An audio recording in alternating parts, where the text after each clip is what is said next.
سارے گھر والے تیار ہو کر پھپھو کے ہاں جا رہے تھے۔ ان کے بڑے بیٹے کی آج بارات تھی۔ تانیہ سب کو حسرت سے دیکھ رہی تھی کیونکہ وہ نہیں جا رہی تھی۔ کل اس کا کیمسٹری کا پیپر تھا۔ ایک عرصے کے بعد قریبی رشتہ داروں میں شادی نکلی تھی، مگر کیمسٹری کا مشکل پیپر اس کے اعصاب پر سوار تھا۔ پھر وہ اپنے کمرے میں بند ہو گئی تھی۔ اس کے مستقبل کا دار و مدار انہی امتحانات پر تھا۔ وہ انٹر کے پیپر دے رہی تھی، اسے بہترین پوزیشن لینی تھی۔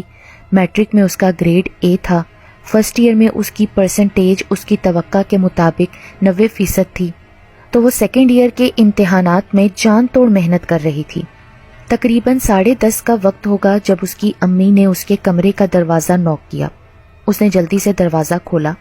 وہ مسکراتے ہوئے بولی، تانیہ ہم لوگ جا رہے ہیں، میں نے کھانا گرم کر کے ٹیبل پہ رکھ دیا ہے، اور ہاں اورنج جوس بھی فریج سے نکال لینا، فروٹس بھی وہیں رکھے ہیں، لازمی لے لینا، ایسا نہ ہو کہ ہم جب واپس آئیں تو سب یوں ہی رکھا ہو۔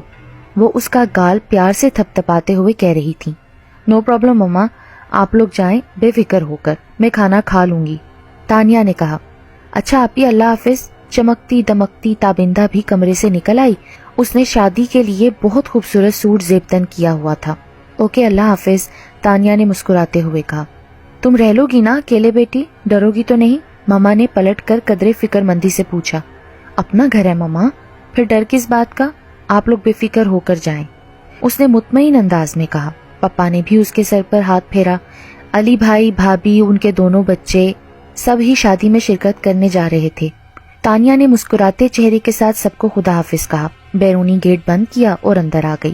پھر اس نے منہ ہاتھ دھویا۔ کچھ بھوک کا احساس تھا، لہٰذا وہ ڈائننگ ٹیبل پہ آ گئی جہاں اس کی پسندیدہ ڈش ہری مرچ کا بھنا ہوا قیمہ موجود تھا۔ یہ اس کی مما کی بڑی پیاری عادت تھی کہ امتحانات کے دوران بچوں کی پسندیدہ ڈشز تیار کرتی تھی۔ اس نے دل میں مما کو تھینکس کہا اور کھانا کھانے لگی۔ گھر میں ہر سو سناٹے کا راج تھا۔ تھوڑی وحشت سی اس کو ہونے لگی۔ وہ کبھی یوں تنہا نہیں رہی تھی۔ کہنے کو تو اس نے اکیلے رہنے کا کہہ دیا تھا، لیکن اب دل میں خوف سا محسوس ہو رہا تھا۔ اف، گھر والوں کے بغیر میں اتنا لمبا ٹائم کیسے گزاروں گی؟ وہ سوچے جا رہی تھی۔ اس نے جلدی جلدی جیسے تیسے کھانا کھایا۔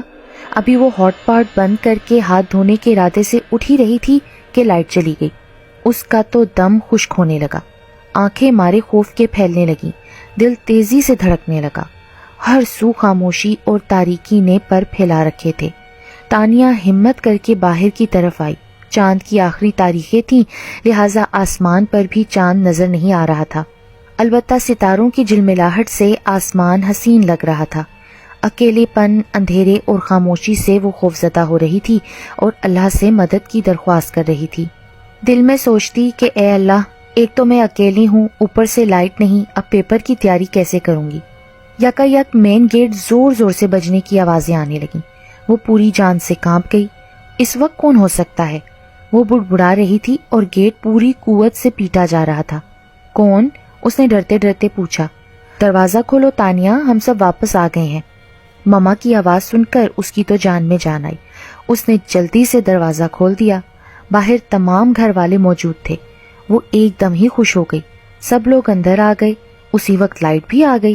اس نے اللہ کا شکر ادا کیا اور سب کے اندر جانے کے بعد گیٹ بند کرتے ہوئے باہر جھانکا تو پورے علاقے کو تاریکی میں ڈوبا ہوا پایا۔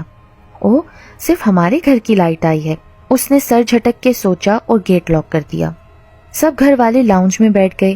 اب ڈر تو نہیں لگ رہا نا تانیہ؟ پپا نے پیار سے پوچھا۔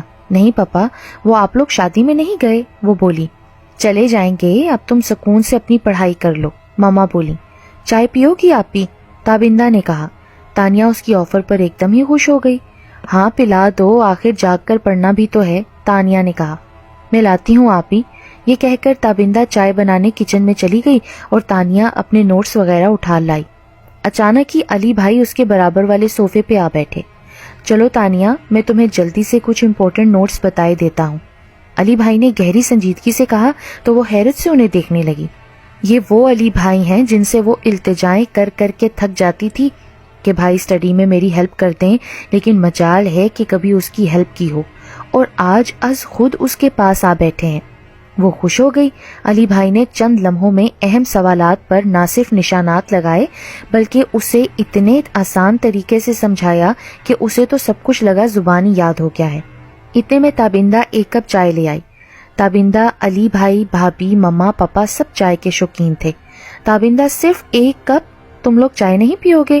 تانیہ نے حیرت سے پوچھا۔ نہیں، ہم سب کو جانا ہے نا ابھی شادی پہ، تھوڑا مسئلہ تھا اس لیے بیٹھ گئے ہیں، کسی کی امپورٹنٹ کال کا تمہارے پاپا انتظار کر رہے ہیں، پھر چلے جائیں گے۔ تانیہ خاموش ہو گئی۔ علی بھائی اسے دیر تک سمجھاتے رہے۔ اس نے چائے کا سپ لیا۔ چائے تو بہت ہی لذیذ تھی، مزے دے گئی تھی۔ وہ سارا وقت پڑھتی رہی تھی، اتنا کہ وقت گزرنے کا بھی احساس نہ رہا۔ یکا یک اس کی نظر سامنے والے کلاک پر پڑی۔ 2:45 بج رہے تھے۔ سب گھر والے خاموشی سے بیٹھے تھے۔ ارے مجھے تو پڑھتے پڑھتے پتہ ہی نہیں چلا 2:45 بج گئے ہیں۔ آپ لوگ شادی میں کیوں نہیں گئے؟ اب تک تو لگتا ہے ختم ہو چکی ہوگی۔ تانیہ نے حیرت سے ان کے منہ دیکھتے ہوئے پوچھا۔ اسی لمحے کال بیل ہوئی۔ اس نے چونکتے ہوئے مین گیٹ دیکھا۔ جاؤ تانیہ، دیکھو تو ذرا، پاپا بولے تو وہ بڑی حیران ہوئی۔ جب بھی کال بیل ہوتی پاپا خود جاتے تھے۔ آج کل تو حالات بھی اچھے نہ تھے اور اتنی رات گئے وہ کہہ رہے تھے کہ جا کے گیٹ پہ دیکھو کون ہے۔